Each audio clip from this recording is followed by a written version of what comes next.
kemarin penyidik akan menyampaikan pemanggilan pertama pekan depan sebagai tersangka untuk pertama kali yang dilakukan. Salah satunya mendalami nanti dikaitkan dengan keterangan saksi dan hasil dari penggeledahan. Ada penggeledahan baru nggak sih Pak? Sementara belum ada. Terkait Seritek kan? Sementara belum ada karena kita sementara yang sudah ditetapkan tersangka terdahulu, yang sekarang lebih fokus kepada yang bersangkutan diperiksa sebagai saksi sampai saat ini. Kalau untuk hari ini kan tadi si IKL sendiri bilang dia ada bawa bukti atas permintaan penyidik. Ini ada informasinya ya, dokumen yang diminta penyidik itu apa lagi sih Pak hari ini? Saya belum ini itu karena masih dalam tahap pemeriksaan, kita belum tahu pasti apa dari hasil pemeriksaan apa yang ditanyakan.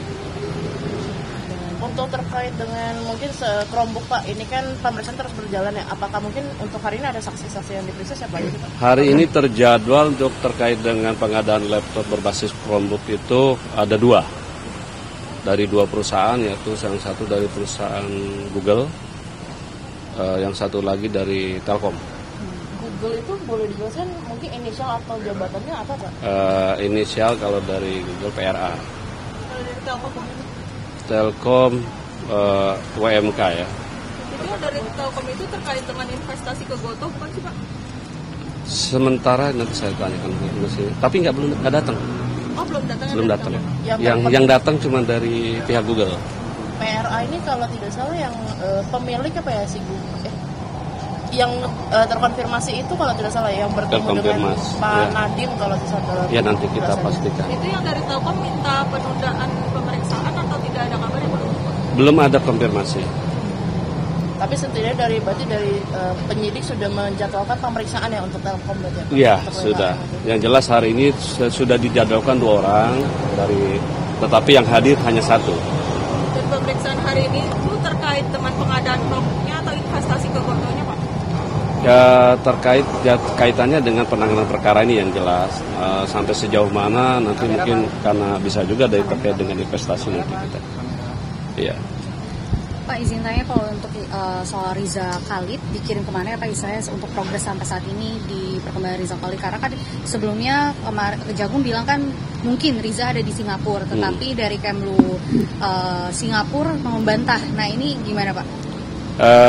Terkait pemeriksaan keberadaan MRC yang jelas kita pertama mengucapkan terima kasih dulu dan apresiasi terhadap pemerintah Singapura sudah memberikan informasi bahwa yang bersangkutan tidak ada di sana. Bahkan Kemenlu juga dari sana juga menyatakan bersedia akan memberikan bantuan seandainya ada di Singapura. Artinya ini kita sudah memastikan bahwa yang bersangkutan tidak ada di sana. Berarti kita coba menjalin nantinya informasi dengan negara-negara tetangga lain yang mungkin kita ada bekerja sama. Yang selanjutnya juga kita terkait dengan komitmen Singapura juga kan sebelumnya juga mereka berkomitmen kok kita terkait pengembalian dulu Thanos kan, karena berkat dukungan dari Pak Jaksa Agung bahwa ada memastikan bahwa akan jadi di Indonesia, ini kan bisa dikirim dan pemerintah Singapura juga komit. Yang jelas seandainya nanti ada informasi keberadaan yang sampai di mana-mana, setiap informasi akan kita tampung, kita tindak lanjuti dan kita tentunya akan bekerjasama dengan Kemenlu nanti ke depan. Pak, untuk minggu depan Riza Khalid kan dijadwalkan dipanggil ya. Ini apakah surat panggilan sudah disampaikan? Kalau sudah mungkin dikirim kemana gitu Pak? Yang jelas kemarin penyidik akan menyampaikan pemanggilan pertama pekan depan sebagai tersangka untuk pertama kali. Kalau yang sebelumnya sebagai saksi, itu aja.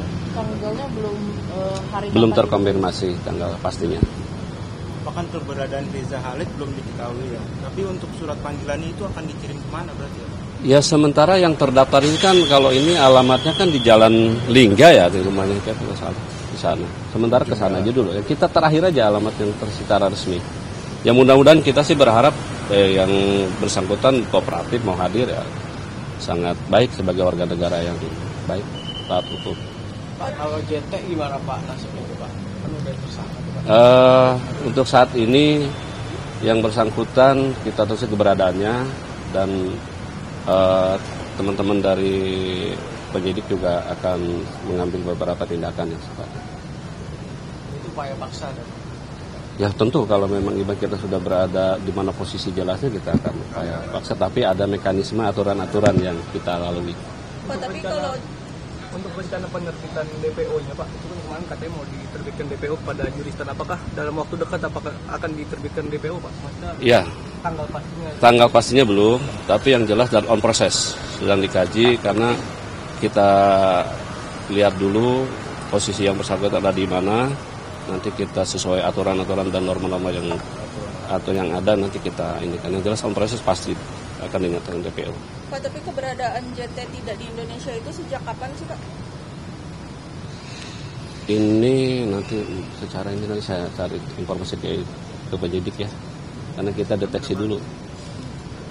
Pak, kalau terkait perkara Chromebook ini kan kerugian negaranya timbul akibat markup ya. Nah, mungkin bisa dijelaskan markupnya berapa besar sih Pak sebenarnya?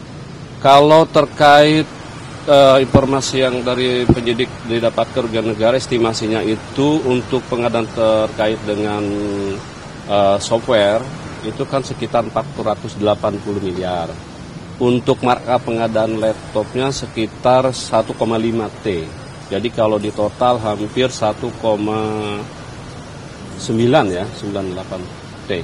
Kalau untuk harga laptopnya per unit mungkin ada rinciannya Pak? Nah, saya penyidik yang lebih tahu lah, nanti saya tanya lagi secara spesifik itu lalu masuk ke dalam materi. Ada lagi? Oke ya. Oke, Ya. siap. Cukup Oke, ya siap, cukup Pak. untuk hari ini. Oke.